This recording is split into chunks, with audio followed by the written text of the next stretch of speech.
ចាជាបឋមអសូមគោរពជំរាបសួរលោកគ្រូអ្នកគ្រូទាំងអស់គ្នាអញ្ចឹងនៅក្នុងឱកាសនេះនាងខ្ញុំតំណាងឲ្យក្រុម Digital Health នឹងមកធ្វើបទបង្ហាញទាក់ទងជាមួយនឹងមុខងារឱសថស្ថានដែលប្រើប្រាស់នៅក្នុងប្រព័ន្ធ NCD EMR របស់យើងអញ្ចឹងនៅគឺជាផ្ទាំងព័ត៌មានសម្រាប់ធ្វើការ login ជាបឋមត្រូវឲ្យលោកគ្រូអ្នកគ្រូរៀបចំទៅលើ user ឬក៏មាន password សម្រាប់ login អញ្ចឹងទៅលើ user ហើយនិង password គឺក្រុមការងារខ្ញុំបានតម្លាក់ជូនទៅតាមទីពេទ្យបង្អែកក៏ដូចជាមណ្ឌលសុខភាពរួចរាល់ហើយអញ្ចឹងលោកគ្រូគ្រាន់តែយក user ហើយនិង password ទាំងអស់ហ្នឹងយកមក login គឺអាចចូលទៅប្រើប្រាស់បានហើយចា៎អញ្ចឹងពេលដែលចូលទៅក្នុងគណនីនឹងហើយលោកគ្រូអ្នកគ្រូនឹងឃើញផ្ទាំងព័ត៌មានសម្រាប់មុខងាររបស់ខាងឱសថស្ថានទី1គឺគាត់មានសិទ្ធិមើលទៅលើវិជ្ជាបញ្ជាចាអញ្ចឹងនៅក្នុងការគ្រប់គ្រងវិជ្ជាបញ្ជាហ្នឹងគឺតាក់ទងជាមួយនឹងការកាត់ស្តុកឱសថអញ្ចឹងសម្រាប់អ្នកជំងឺឬក៏អតិថិជនដែលអញ្ជើញមកតាមមណ្ឌលសុខភាពឬក៏មន្ទីរពេទ្យបង្អែកហ្នឹងគឺនឹងធ្លាក់នៅក្នុងការគ្រប់គ្រងវិជ្ជាបញ្ជាហ្នឹងទាំងអស់អញ្ចឹងគឺតាក់ទងជាមួយនឹងការកាត់ស្តុកឱសថហ្នឹងឯងបើសិនជាអតិថិជនគាត់អញ្ជើញមកកន្លែងឱសថស្ថានអញ្ចឹងសម្រាប់ user របស់ខាង pharmacy គាត់នឹងឃើញឈ្មោះទាំងអស់ហ្នឹងធ្លាក់មកនៅពេលដែលគ្រូពេទ្យធ្វើការបានបញ្ចប់មិនថា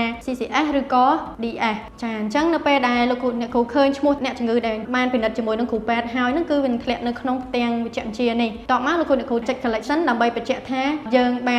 នផ្ដល់ថ្នាំរៀបចំថ្នាំទៅឲ្យអតិថិជនរបស់យើងឬក៏អ្នកជំងឺរបស់យើងចាអញ្ចឹងនៅពេលដែលលោកគ្រូអ្នកគ្រូចូលនៅក្នុងនេះហើយឃើញមានប៊ូតុង print មួយនៅខាងស្ដាំគេដាក់ថាបោះពុម្ពវិជ្ជាបញ្ជាអញ្ចឹងលោកគ្រូអ្នកគ្រូចូលទៅក្នុងហ្នឹងអញ្ចឹងវានឹងលោតផ្ទាំងព័ត៌មានវិជ្ជាបញ្ជាឲ្យយើង review ឲ្យថាថ្នាំដែលប្រើប្រាស់ហ្នឹងមានចំនួនប៉ុន្មានហើយរបៀបប្រើប្រាស់សម្គាល់ហ្នឹងមានប៉ុន្មានដែលគ្រូពេទ្យគាត់បានរៀបចំអញ្ចឹងបើករណីត្រូវការបោះពុម្ពវិជ្ជាបញ្ជាម្ដងទៀតលោកគ្រូអ្នកគ្រូគាត់ចុចលើពាក្យបោះពុម្ពហ្នឹងទៅវានឹងលោតផ្ទាំងវិជ្ជាបញ្ជាដើម្បីធ្វើការបោះពុម្ពបន្ថែមចាហើយទី2គឺតាក់ទងជាមួយនឹងការបោះពុម្ពទៅលើ sticker មណ្ឌលសុខភាពក៏ដូចជាទីពេទ្យបង្អែកអាចបោះពុម្ព sticker ហ្នឹងបិទនៅលើទីបថ្នាំឬក៏សិតដែលយើងបានរៀបចំនឹងបានដើម្បីបញ្ជាក់ទៅកាន់អ្នកជំងឺរបស់យើងចាហើយចុងក្រោយគឺតាក់ទងជាមួយនឹងការកាត់ស្តុកអញ្ចឹងកន្លែងនេះ pharmacy គាត់គ្រាន់មើលថាសតនឹងត្រឹមត្រូវអស់ហើយគាត់ចុចពាក្យកាត់ស្តុកនេះទៅនៅខាងស្ដាំហ្នឹងចាពេលដែលចុចទៅគឺវានឹងលោតបញ្ជាក់ថាបានកាត់ស្តុករួចរាល់អញ្ចឹងឱសថហ្នឹងគឺវានឹងកាត់ចេញពីប្រព័ន្ធយើងតែម្ដងចាអញ្ចឹងមុខងារខាងឱសថស្ថានបញ្ចប់ទៅលើវិជ្ជាបញ្ជាមុខងារទី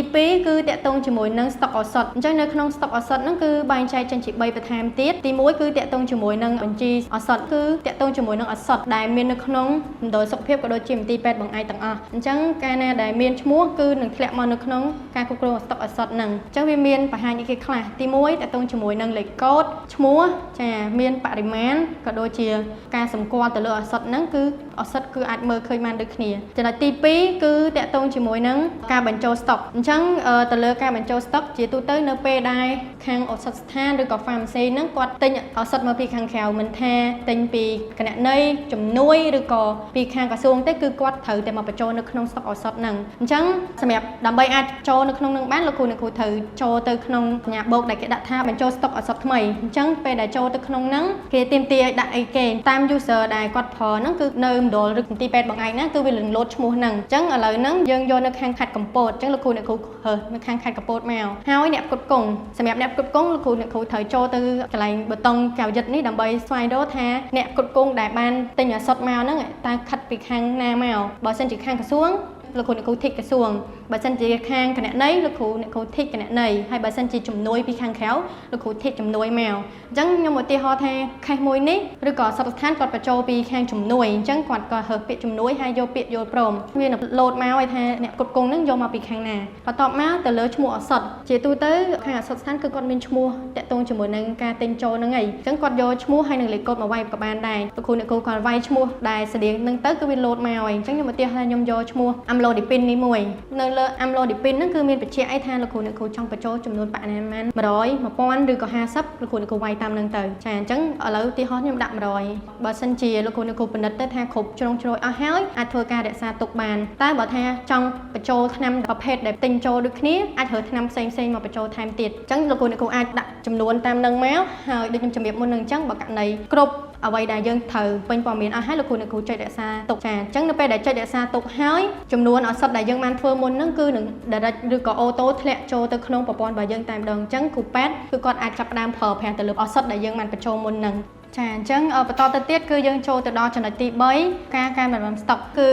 ទៅលើឱសថដែលខូច ដែលហួចស្ប៉ាយអញ្ចឹងឱសថស្ថានគឺគាត់មានមុខងារមួយហ្នឹងដើម្បីចូលទៅកែតម្រឹមស្តុកដូចគ្នាចាអញ្ចឹងនៅពេលដែលចង់ចូលទៅកែតម្រឹមស្តុកលោកគ្រូចូលទៅកាន់ពាក្យថាបញ្ចូលការកែតម្រឹមស្តុកថ្មីអញ្ចឹងនៅពេលដែលចូលទៅក្នុងហ្នឹងគឺវាមានលោតព័ត៌មានបន្ថែមទៀតហើយទី1លោកគ្រូត្រូវតាក់ទងជាមួយនឹងផ្នែកឬក៏សាលបន្ទាប់មកតើឱសថណាដែលយើងត្រូវការកាត់ស្តុកអញ្ចឹងលោកគ្រូអាចយកឈ្មោះទាំងអស់ហ្នឹងយកមកបំពេញនៅក្នុងប្រអប់ដែលគេដាក់ថា Search Product ឬ UPC ឬក៏ Name ហ្នឹងអញ្ចឹងលោកគ្រូគាត់មកបំពេញនៅក្នុងហ្នឹងហើយវានឹងលោតធ្លាក់ឈ្មោះព័ត៌មានបន្ថែមចាអញ្ចឹងនៅទីតាំងណាហើយចំនួនម៉ានឧទាហរណ៍ថាមាននៅក្នុងដៃយើងមាន50តែជាក់ស្ដែងខ្ញុំចង់ឲ្យចាស់ស្តុកហ្នឹងសល់តែ20ទេលោកគ្រូចូលទៅកន្លែងពាក្យថាបរិមាណថ្មីនេះចូលនៅក្នុងហ្នឹងមកហើយយើងដាក់20អញ្ចឹងចំនួនចុងក្រោយវានឹងលោតទៅ20ជាក់ស្ដែងចាអញ្ចឹងនៅពេលដែលលោកគ្រូមើលព័ត៌មានកន្លែងហ្នឹងពេញអស់ហើយបើសិនជាចង់ឲ្យចាស់តែចំនួន1ឬក៏មានផ្សេងទៀតយើងគ្រាន់មើលនៅព័ត៌មានហ្នឹងថាគ្រប់ជ្រុងជ្រៅអស់ហើយលោកគ្រូអាចចុចរក្សាទុកចានៅពេលដែលចុចរក្សាទុក